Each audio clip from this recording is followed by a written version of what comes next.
बांग्लादेश में 13वें संसदीय चुनाव के नतीजे घोषित हो चुके हैं और जो तस्वीर निकल कर आई है उसने सबको हैरान कर दिया है। तारिक रहमान के नेतृत्व वाली बीएनपी यानी बांग्लादेश नेशनलिस्ट पार्टी ने प्रचंड बहुमत के साथ सत्ता में वापसी की है। 299 सीटों में से अकेले बीएनपी ने 211 सीटें जीतकर इतिहास रच दिया है। नमस्कार, मैं खुशी चौधरी और आज हम बात करेंगे उन चेहरों की जिनकी जीत इस वक्त पूरे दक्षिण एशिया में चर्चा का विषय बनी हुई है। बांग्लादेश के इस सियासी दंगल में 3 हिंदू उम्मीदवारों ने जबरदस्त जीत हासिल की है और सबसे चौंकाने वाली बात यह है कि ये तीनों ही नेता उसी बीएनपी के टिकट पर चुनाव जीत कर आए हैं जिसे लेकर अक्सर कई तरह की चर्चाएं रहती थी। बांग्लादेश की नई संसद में अब इनकी क्या भूमिका होगी, चलिए बताते हैं। सबसे पहले बात करते हैं उस नाम की जो इस वक्त बांग्लादेश की राजनीति का सबसे बड़ा हिंदू चेहरा माना जाता है, गायेश्वर चंद्र रॉय। गायेश्वर चंद्र रॉय कोई मामूली नाम नहीं है। वो बीएनपी के सबसे पावरफुल कमेटी यानी स्टैंडिंग कमेटी के मेंबर हैं और पूर्व राज्य मंत्री भी रह चुके हैं। उन्होंने चुनाव लड़ा राजधानी की सबसे हॉट सीट ढाका 3 से। यहाँ मुकाबला बहुत कड़ा था। उनके सामने खड़े थे जमात-ए-इस्लामी के उम्मीदवार मोहम्मद शाहीनूर इस्लाम। लोग कह रहे थे कि जमात के गढ़ में क्या रॉय टिक पाएंगे, लेकिन जब ईवीएम खुली तो नतीजे देखने लायक थे। गायेश्वर चंद्र रॉय को कुल 99,163 वोट मिले और उन्होंने जमात के उम्मीदवार को बड़े अंतर से हरा दिया।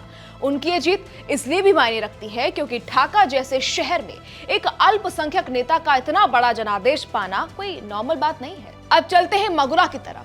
यहाँ से एक और दिग्गज हिंदू नेता ने अपनी जीत का परचम लहराया है, निताई रॉय चौधरी।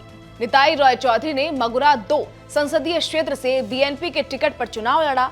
उनके सामने भी जमात-ए-इस्लामी के मुस्तशीर बिल्लाह बड़ी चुनौती बनकर खड़े थे, लेकिन निताई रॉय चौधरी की लोकप्रियता के आगे जमात का कार्ड फेल हो गया। उन्हें मिले 1,47,896 वोट, जबकि जमात के उम्मीदवार को 1,17,018 वोटों पर ही संतोष करना पड़ा। यानी 30,000 से भी ज्यादा वोटों के अंतर से उन्होंने अपनी जीत पक्की की।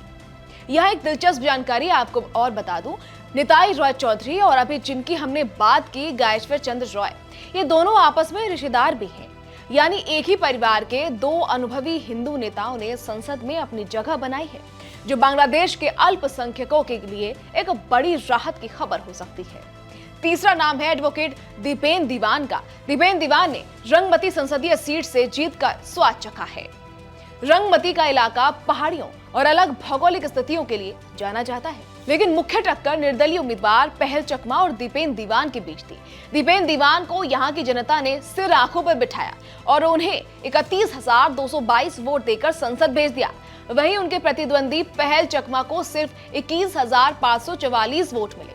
एडवोकेट दीपेन दीवान की जीत ये साबित करती है कि बीएनपी ने इस बार जमीन स्तर पर हर तबके के उम्मीदवार को मौका दिया और जनता ने भी उस भरोसे को टूटने नहीं दिया। बांग्लादेश में अब नई सरकार बनने जा रही है। खालिदा जिया के बेटे तारिक रहमान देश की कमान संभालने को तैयार हैं, लेकिन सवाल वही है, क्या इन 3 हिंदू सांसदों के आने से बांग्लादेश में अल्पसंख्यकों के हालात बदलेंगे?